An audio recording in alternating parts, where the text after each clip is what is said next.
Welcome to Lifeness with Logan Hall. It's life, it's business, it's Lifeness. Live from the StriveVenta.com studios, here's Logan Hall. For tuning in, got that song, get us fired up. It's a happy day. Every day is a happy day when you're above ground, living, breathing, and having a good day. And that's what we try to do here, is help you have good days and put good positive ideas and thoughts into your world to kind of motivate you, if you will, to make a better life for yourself and everybody around you, and just try to give you some real good ideas and pointers, and bring on some really awesome guests who are all in on some things like that. And I've got a really awesome guest of mine, my man Tyler from the Boys and Girls Club out here in Guadalupe. Thanks for coming on, Tyler. What's going on, buddy? Oh, man, just hanging out. I really love the new setup here, and that we're neighbors, basically. I was like, I could throw a rock at you from over at Boys. Not that I would throw a rock at you, but you know what I mean. Come on, Tyler. No, we our StriveVenta.com studios are out here in Tempe. The Boys and Girls Club that Tyler basically runs the gig at is over in Old Guadalupe, which is 3-4 miles away, maybe at the most from here. Like not even. Yeah, like a mile. So Tyler's a real good dude. Tyler's been on Lifeness in the past, and we're having him back on again to promote his Child Spree, right? Yeah, Child Spree, Saturday, July 25th. We take 60 children, ages 5 to 18. We'll take about, I think, 40 or so youth, and then about 20 teens that will come to the event, and they get a $125 shopping spree that we actually fundraise for, and then we have volunteers that will actually come and shop with the kids. It's usually the volunteers that donate the money, which is great as well, because then they get to see hands-on where their dollars are going, which is really sweet. Now, this is really cool. You're not giving them, $100 to go buy their school supplies and this and that. Sure, we still need donations on all this, but this is an opportunity for these kids to be able to go to Kohl's, and Kohl's is the partner in this, correct? Yes, we partner up with local Kohl's stores. To go, and they're able to go shop for clothes that they want to wear, shoes that they want to wear. Moms and dads aren't there telling them that they can't get that Superman T-shirt. Yeah, they're not allowed. They're not allowed there. No parents allowed. It's like the old tree house. No parents allowed right here. I love it. So what a cool thing. So you guys have been doing this for quite a few years now. You started, I think, with 30 kids, and then it's bumped up to 40 to 50, and for the last 3 years, you've now been able to help 60 kids? Yeah, my club personally does about 60 kids, but over the East Valley, we do over 600 kids will actually get to shop that day. And then the part about the school supplies what's great is we have sponsors that come in, and they actually stuff backpacks, and the kids will get... It won't be part of their $125. It'll be just a bonus at the end of shopping. They'll get a backpack full of school supplies. So it's kind of one-stop shopping for these kids that might not have the means. Their parents might not have the means or resources to go get them some new tennis shoes for the first day of school. I always remember as a kid, we got to go school shopping for our new school clothes, and we'd get our new pair of shoes for the year, and that was kind of a big deal. And not everybody has the ability to go get their kids a new pair of shoes for the first day of school. Especially when you've got a family of 5. I mean, if you've got 3 kids or you have 4 kids, I mean, you really, you're spending about $100 a kid, if not more. And now that's an extra $500 just popping out of your bank account that, Yeah. And the Boys and Girls Club is stepping in on that. And we're going to talk a little bit more about some of the other programs at the Boys and Girls Club and what they do to reach out. But you guys, this is a really, really awesome opportunity to give back. Logan Hall Homes and Lifeness Radio is going to sponsor one kid this year to go shop. And Tyler, I appreciate you reaching back out to me to involve me in on this. So what day was this again? It's Saturday, July 25th. We start before the store even opens, which is also really cool because it's just the kids getting to ransack the whole store, just go all through it and pick out whatever they want. Which is cool, and I got a funny story about that. So last year, Tyler came on Lifeness, and I sponsored a couple kids to do the shopping. And I was all excited to go do this shopping, right? I had it on my calendar for weeks. I told my wife, hey, we're going out to the East Valley to Kohl's to go do the shopping deal at 6 o'clock on Saturday. We're gonna go shop for 3 kids. And so like 1 or 2 o'clock on Saturday afternoon, I reach out to Tyler because I'm kind of having a tough time finding someone to help shop for this 3rd kid. And I call Tyler, and he's kind of like groggy. And I said, hey, you just waking up, man? What are you doing? He's like, oh, yeah, man, we had this morning was crazy. Got all the kids shopped for and everything. Yeah, I had assumed that you just were tied up. It's too early in the morning. Maybe overslept. On the emails, it clearly stated 6 a.m. But here I am thinking for a week, 6 p.m., like working my whole Saturday around 6 p.m. to make it there, and I missed out on all the fun. But a good segue is that we made it up, and we got it, and we'll go into that. Yeah, we'll talk about that. So Tyler's been a friend of Lifeness.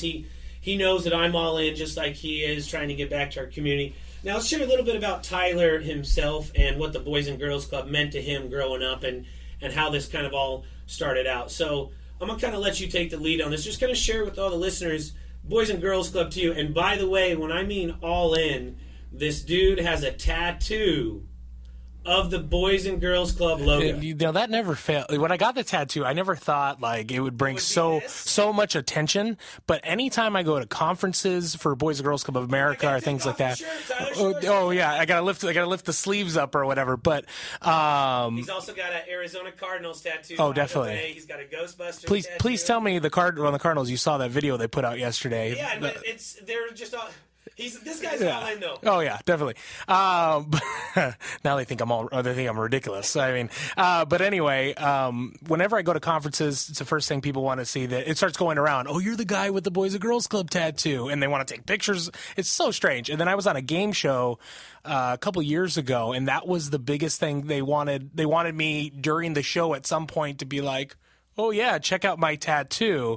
It's a show, I think that's on ABC or something. But anyway, so for me, Boys and Girls Club started out when I was 7 years old.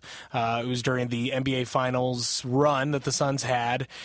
Charles Barkley, even though he didn't want to be a role model to kids, he was my role model. I to this day I love Chuck, and I get he has his gambling and everything else, but I mean it's his deal. But he's, to me, he's in the spotlight. Yeah, he was in the spotlight, and he was cool. I mean he was cool. So I got a flyer in the mail, or at my school actually, in the winter. Boys and Girls Club was great at capitalizing on the Suns' success, and they sent flyers about their basketball program. So I took it to my dad after I got home, and I said, "Hey, I want to play basketball." And he was giddy because I hadn't played in a sport yet, and he wanted to get me. I was his first son, so he wanted to get me into sports. So I did that for about 6 years till I was 13, 14, and then the summer of being 14, I was walking in my neighborhood with my friends. We were walking past my elementary school. We were actually going to go get alcohol.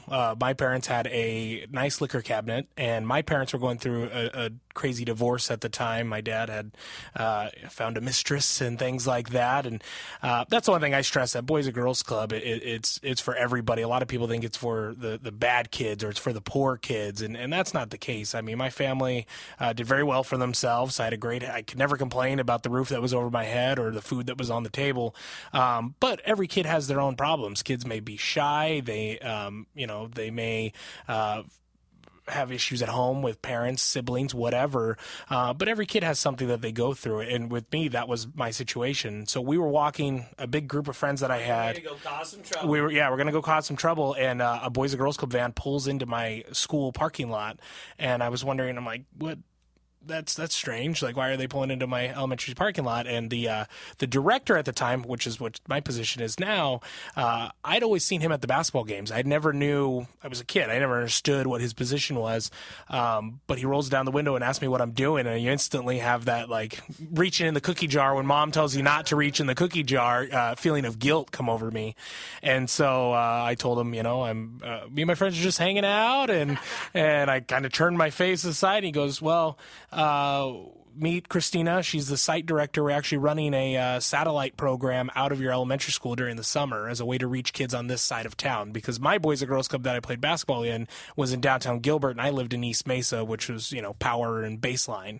So it was a way to reach out, and they told me that Christina, she was a beautiful woman. She was, I think, 25, 26 at the time, and I'm, a 14-year-old boy, and he goes, she needs some strong men to come help out. I'm like, I'll help her. That's me. And so I ended up showing up first thing in the morning, Monday morning at like 6 a.m. I didn't have to be there till 7. And the rest of the summer, that's how it was. I was there before it opened. I stayed till it closed. And now 12 years later, I'm still, or 14 years later, geez, I'm still, grinding with the Boys and Girls Club. Moved all the way from volunteer to director now. It's awesome, you guys. And what a cool story for the fact that he was on his way to go cause some trouble. Who knows what would have happened on that? I heard a very tragic story about a 14-year-old kid who was drinking and driving just the other day, yeah. and smacked into some innocent people, and everyone's barely battling for their lives. That easily could have been you at that point. Yeah, one of the gentlemen in the cars was a teacher. I think I read. I saw someone on Facebook saying they knew him and everything. That was really, really sad.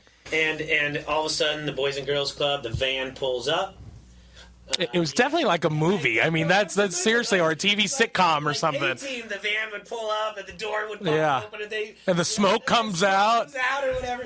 Van pulls up. You got this big figurehead, this guy that you've seen around. You knew he was kind of the man, didn't know who he was. And then this gorgeous girl there who, it's like, I got ice cream and a soda pop right here. This is perfect. So, hey, you guys, stay tuned. We're going to take a short break. We're going to come right back here with Tyler, Boys and Girls Club, how you can get involved, what you can do to get involved, a little bit more about Tyler's journey through the Boys and Girls Club. Thanks for listening to Lifeness. Hey guys, I'm here with a good friend of mine, John St. George, owner of Phoenix Carpet Water Restoration, home of the Spot Crew. John, tell us a little bit about your company. Thanks, Logan. We are a locally owned carpet, tile, upholstery, and oriental rug cleaning company here in the Valley. We're happy to celebrate our 5-year anniversary, and we're giving 25% off to all new customers to call in at 602-319-8446. So that phone number again, 602-319-8446, 602-319-8446. Call my buddy John for a free estimate today. Tell him Logan sent you.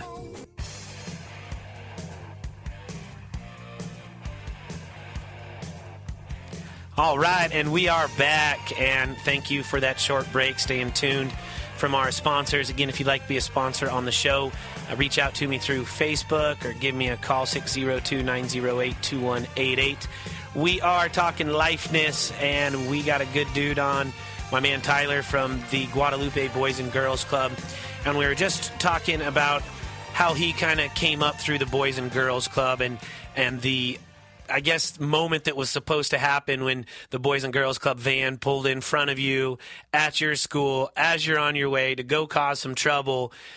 I mean, literally, you could see a fork in the road now looking back on it at that point probably. And maybe where the road was to go to your house and to the school could have been at an exact fork. You never know. But what's really crazy, what I think about is if that moment didn't happen, what would I be doing right now? That's it. I literally, that is what got me started into working into Boys and Girls Club. Granted, it was volunteer, but I probably would never have volunteered. You wouldn't be sitting right here. Oh, yeah, definitely. The cards wouldn't have played out the way that they did had that guy and that girl pulled in at that time in that van at your school in the middle of the summer, right when you're going to cause some trouble. And I think that's the big man upstairs kind of intervening. And you know what? You still had a choice at that point. Uh-huh.